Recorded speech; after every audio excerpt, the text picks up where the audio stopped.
tao, yung buhok mo ganyan.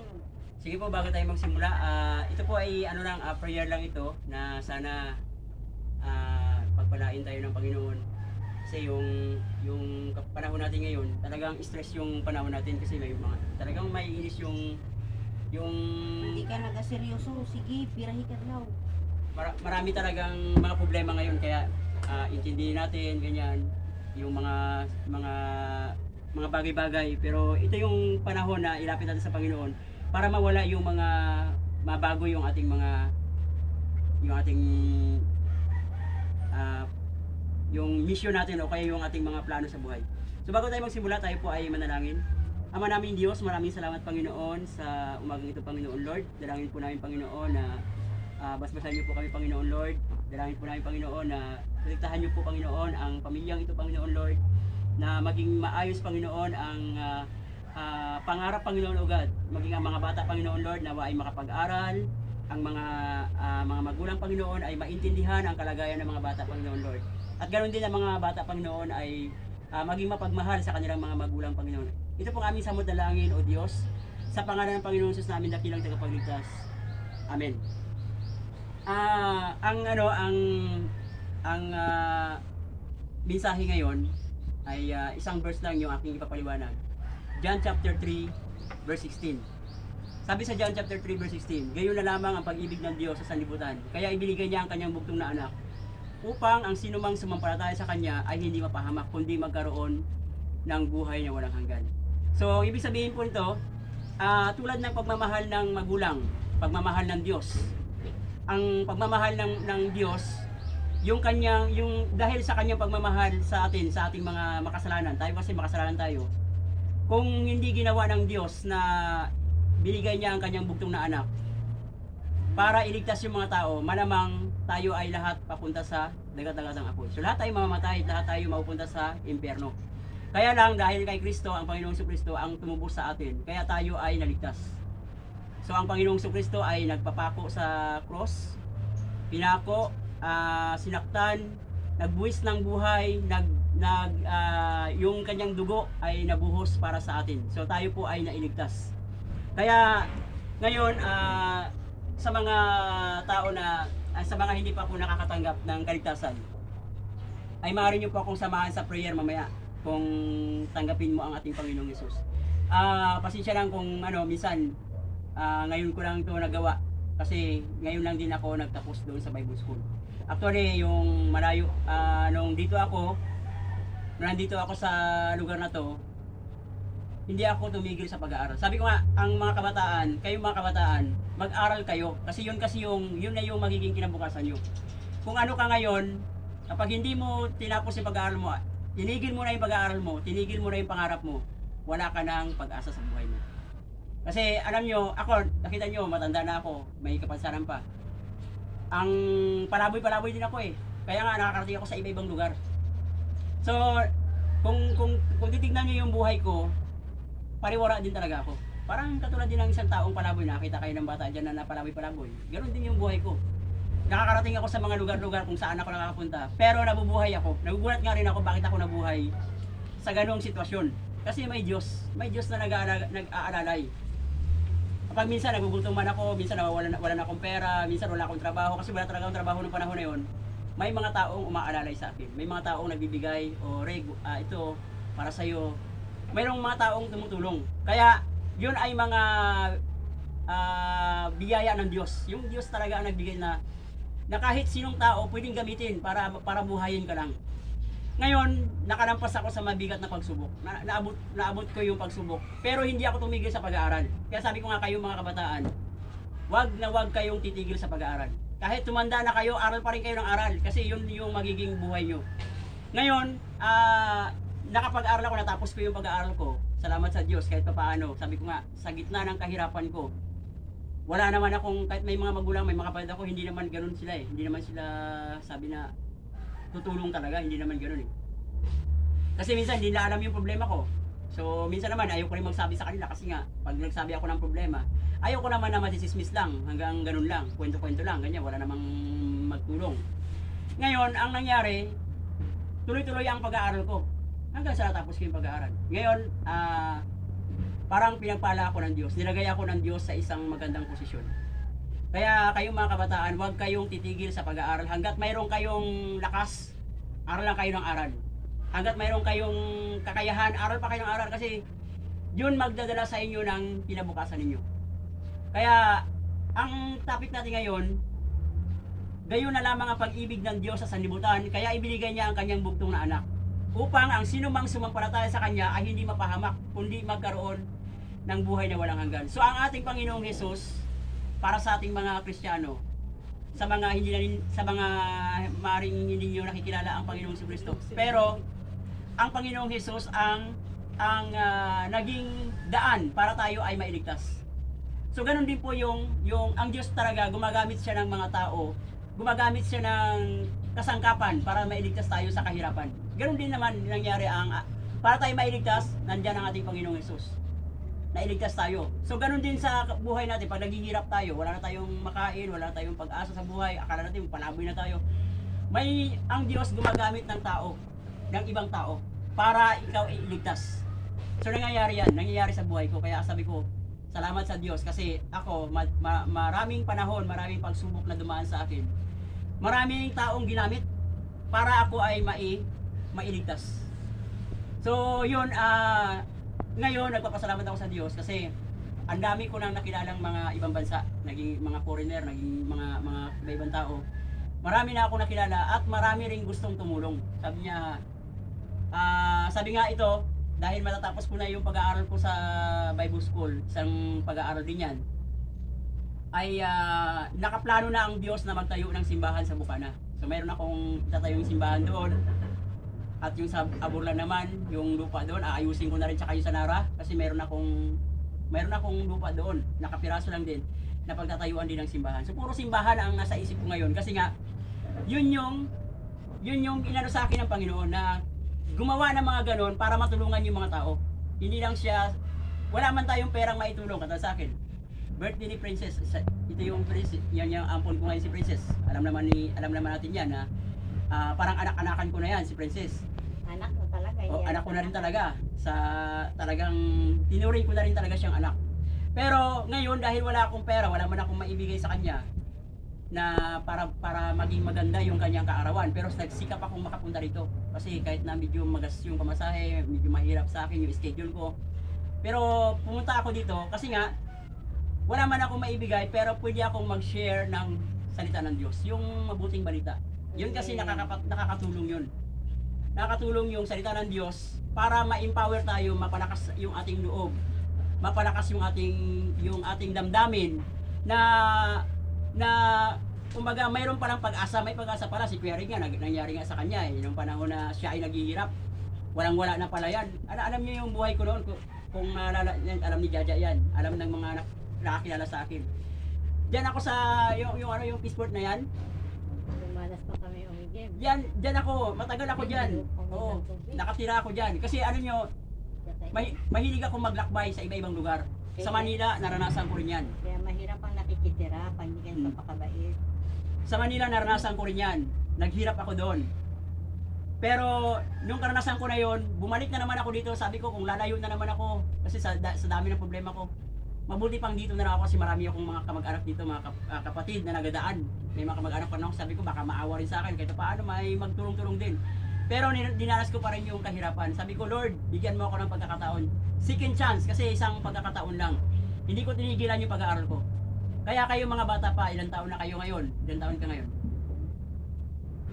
10? Ilan taon ka? 10. Ikaw? 15. Ikaw? Ha? 7? 15 din. Same na. Ikaw? 14. 15 na rin siya bukas. 15. So ngayon, yung mga edad nyo na yan, huwag kayong tumigil sa pag-aaral. Once na tumigil kayo sa pag-aaral, tinigilan nyo na para kayong isang tao na humihinga, tumigil na kayo sa paghinga. Meron mo, tatlo sila. Ito lang mauuna sa kanila. Hindi naghinto kahit anong hirap niya. Pag tumigil kayo sa pag-aaral, para na kayong isang taong nabubuhay, humihinga pero tumigil na kayo sa paghinga. Ano ba ibig sabihin pag tumigil kayo sa paghinga? Pwede kang mamatay. Kasi ayaw mo nang huminga eh.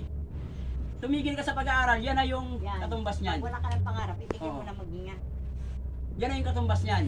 Na pag tumigil ka sa pag-aaral, tumigil ka na sa paghinga, tumigil ka na rin yung buhay mo, mamamatay ka na, wala ka na pag-asa sa buhay mo.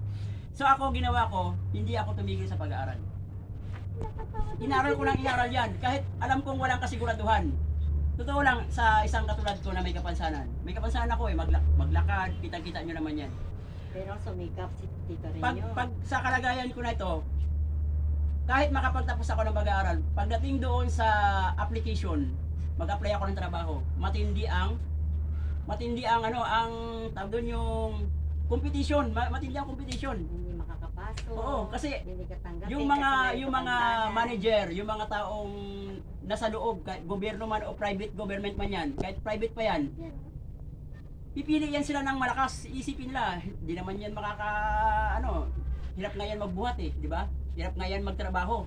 Kukunin pa ba natin yan? So walang kasiguraduhan yung pag-aaral ng isang taong may kapansanan. Hindi siguradong makapagtrabaho ka, pero wala kang magagawa. Kailangan mo tapusin, yun lang yung key of victory, yun na yung panalo mo pag napagtapos mo yung pag-aaral mo. Yun na yung panalo mo. Kaya lang yung pag-apply mo, hirap kang makasigurado na makakapasok ka. Dahil may kapansanan ka. Mas marami pang mga matitinong katawan, yun ang kukunin nila. Wala ka, magiging reject ka talaga sa kanila. Pero ngayon, dahil may Diyos ka, naniniwala ka sa Panginoon, maghihimala ang Diyos. Kaya ito kayong mga kabataan, huwag kayong titigil sa pag-aaral. Tuloy-tuloy nyo lang yung pag-aaral nyo kasi may mga taong gagamitin para kayo makapag-aral. Para lang kayo makapag-aral. Yun, kung saan ako ngayon nagtatrabaho, makikita nyo naman sa Facebook, may mga foundation na tumutulong sa amin. Pwede naman kung sakali talagang hipuin kami ng Panginoon, pati yung mga taong tutulong talaga. Mabibigyan pa rin kayo ng, kahit hindi naman kalakihan, pero may tulong na kahit paano. Kahit sabihin natin, isang notebook, dalawang notebook, isang ballpen, papel. May mga malaking bagay na yun sa isang estudyante. Kaya kung hangarin mo lang, malay mo kung makakuha tayo ng mga scholarship, makatulong pa rin tayo. Yun ang maganda. Oo. Yun ang number one sa gandahan. So yun, ang pangarap ko ay mag-extend dito yung mga programa namin doon. Kung anong programa namin sa opisina, mag-extend dito kasi maraming mga kabataan. Mayroon naman tayong band dyan, pwede namin kayong hakutin, nakaraan, hakot nga namin kayo. Sama ba kayo? Sino nasama namin? Ito, ikaw, sino pa yung nasama namin? Hindi, nakasama Jin, rin sila. kasama ka Jin, di ba? Kasama yan. Kasama yan, oo, pati sa atin niya. Pati Oo. sila, yung mga bata. Oo. So yun, pag nag-extend tayo, pwede natin hakutin, may band kami dyan, pwede tayo magpunta ng simbahan tuwing linggo, pwede tayong Kasi doon, kapag nasa piling ka ng Diyos, malaki ang pag-asa mong makapag-aral, makatapos, o kaya magkaroon ng magandang buhay kasi nandoon ka sa loob ng piling ka ng Diyos, nasa loob ka ng Panginoon. Kaya may proteksyon, no? May proteksyon ka, may mapapangalagaan ka. Hindi ka mapariwara. Kumbaga, ang Diyos ang magkukubli sa iyo. So ganun po 'yan, may pag-asa, may malaking pag-asa. So ganun ang So yan, salamat sa inyo sabi nga doon sa ating kwento, balikan natin ulit, no? Gayon na lamang ang pag-ibig ng Diyos, kaya binabalik-balik natin to. Kasi mahirap siyang unawain. Ang pag-ibig kasi, parang magulang yan nanay, tatay, ang Diyos, isang pag-ibig niyan. Isa ang nararamdaman niyan. Kapag ang anak niya mapupunta sa kahirapan, mapupunta sa yung parang kapahamakan, ayaw ng nanay yun, ayaw ng tatay yun, na sasaktan sila. So pero ang Diyos, dahil mahal niya ang mga tao na kailangan niyang iligtas, ipinagkaloob niya yung kanyang bugtong na anak upang iligtas o mailigtas yung mga makasalanan. So tayo mga makasalanan, nailigtas tayo dahil sa ating Panginoong Hesus. Ngayon, ang mga magulang natin, ganoon din ang pagmamahal nila. Na kailangan nilang mailigtas yung mga anak nila sa kahirapan, makatapos ng pag-aaral. Kailangan na itawid yung kahirapan na magawa nila yung plano, pangarap nila sa kanilang mga anak. So kailangan nakapag-aral na yung mga anak. Ganon din yung tayo. Alam natin na napakahirap totoo yan kasi ako, danas ko yan. Kaya nga ako, sabi ko, kung mayroon lang magulang na mapagmahal, marunong magbigay, marunong magtulong, mga kapatid, ganon din. Sigurado hindi ka naman ganon kahirap. Kaya lang, dahil nga wala namang ganon na minsan may parang napapabayaan tayo, na napupunta tayo sa mga lugar na kung saan nakakahanap tayo rin diyon ng mga iba pang mga paraan So kaya kaya pansinin nyo, hindi naman ako nagtatagal talaga kahit saan ako, kahit dito nga, lilipat na naman ako sa ibang lugar. Kasi naghahanap ako ng kung saan ako pwedeng mabuhay, kung saan ako pwedeng magkaroon ng magandang pag-asa. Yun. Pero yung pag-aaral hindi ko iniwan. Kasi yung pag-aaral kasi, yan ang magbibigay sa akin ng kinabukasan. Kaya ngayon, may kinabukasan ako dahil nakapag-aaral ako. Ganun ang nagiging plano ko. So ngayon, mag-i-extend tayo ng tulong sa mga interesado rin na mag-aral. Kung kayo, nagplano kayo mag-aral, gusto niyo makapag-aral, manalangin kayo sa Diyos. Malay nyo, may taong gagamitin. May gagamitin ang Diyos na, itong mga bata na to, kawawa naman, tulungan ko to. Diba? May mga ganon.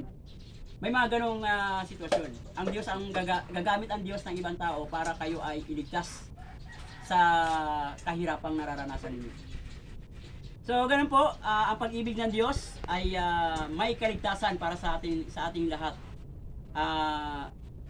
Gayun na lamang ang pag-ibig ng Diyos sa sanlibutan, kaya ibinigay niya ang kanyang bugtong na anak upang ang sino mang sumampalataya sa kanya ay hindi mapahamak. So, kung kapag tayo po ay naniniwala, tayo po ay nananampalataya, hindi tayo mapapahamak, kundi magkaroon tayo ng buhay na walang hanggan. So yun yung ating pangarap. So yan po ay nasa Bible. Pagka tayo po nagbabasa ng Bible, maniniwala ka talaga pag Bible ang ating binabasa. Kasi minsan nga yung mga libro nga, 'di ba? Iba-ibang libro 'yan, pero pag Bible na 'yan, pag Quran na ang mga binabasa natin, may kapangyarihan 'yan. Yan yung may mga kapangyarihang aklat na talagang makatotohanan ng aklat na pwede nating pag-aralan at dahil yan ay napapalapit tayo sa ating Diyos. So bago po tayo magtapos, tayo po ay manalangin. Ipag-pray ko po si Princess dahil birthday niya pala bukas na, no? Birthday niya bukas, pero wala ako dito bukas kasi mayroon ako, kaya nag-aga ako ngayon. Kasi ito lang kasi yung time ko para makapunta rito. So bago tayo magtapos, tayo po ay manalangin. Ama naming Diyos, maraming salamat Panginoon sa umagang ito, Panginoon Lord, sa pamilya Muhammad, Panginoon Lord, ay narito Panginoon o Diyos. Dalangin po namin Panginoon sa pamilya Maitong, Panginoon o Diyos. Dalangin po namin Panginoon na pagpalain niyo po sila Panginoon. Bigyan niyo po ng pag-asa Panginoon ang mga bata Panginoon na narito Panginoon Lord. Bigyan niyo po Panginoon ng pagmamahal Panginoon o Diyos, na nawa ang pagmamahal sa pamilyang ito Panginoon Lord ay mangimbabaw Panginoon sa lugar na ito o Diyos. Nawa Panginoon ang kanilang tatay Panginoon Lord na naghahanap buhay o Diyos, ang pamilya, ang padre di pamilya Panginoon na patuloy na naghahanap buhay Panginoon Lord, ay dalangin po namin Panginoon ay protektahan niyo po o Diyos, pagpalain niyo po Panginoon. Dalangin po namin Panginoon na ang pamilyang ito Panginoon ay magkaroon ng pagkakasundo at pagkakaunawaan Panginoon Lord, at magkaroon ng isang pangarap na makapagtapos ng pag-aaral at dumating ang panahon o Diyos na makapagtrabaho o Diyos at makatulong sa pamilya o Diyos. Ang mga kabataang narito Panginoon Lord ay may mga pangarap o Diyos na dalangin po namin na nawa ay magamit nila ang kanilang karunungan, ang kanilang kakayahan Panginoon sa mga pag-aaral Panginoon o Diyos. At dalangin po namin Panginoon na sa darating na panahon ay maging kagamit-gamit ang kanilang buhay o Diyos sa maliban sa misyon, sa mga pangarap Panginoon, sa gawain o Diyos, at maging sa pamilya o Diyos ay magamit ang kanilang kakayahan, makatulong sa kanilang mga magulang o Diyos. Dalangin po namin Panginoon, pagpalain niyo po sila o Diyos. Ito pong aming samot dalangin sa pangalan ng Panginoong Jesus na aming dakilang tagapagligtas.